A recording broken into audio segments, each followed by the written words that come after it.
Michel Barnier and the European Union are set to back down from their fishing demands and offer Britain a compromise, according to Hilary Benn, the chair of the Committee on the Future Relationship with the EU, told Sky News that countries like France and the Netherlands could suffer if there is no deal reached on fishing.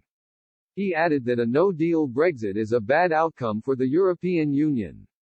Mr. Benn said, "I have always thought that it was possible to reach an agreement on fisheries. From the European Union point of view and those countries such as France, Netherlands, who have a great interest, if there is no agreement then they could lose access to British waters which they have fished in for a long period of time. So for them, the choice is no deal, which is a really bad outcome, and a deal in which there is some compromise. Because we know it will take time for the British fishing fleet to build up to catch the fish that are in our waters. Fisheries is a very complex issue, but that is the harsh choice that is facing the EU." He continued, "In the end, we all know that to get a deal a compromise will be required. It is not about Brexit, we have left the EU.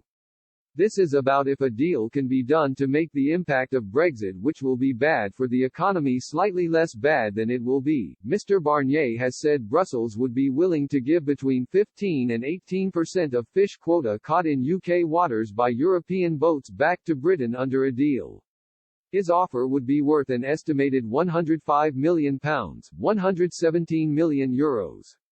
John Balls, chairman of North Devon Fishermen's Association, slammed the offer during an interview with Express.co.uk. He said, 15 and 18%. That's rubbish. That's an insult to the UK fishing industry. What I find bizarre is he is offering us a fish quota which is in our waters.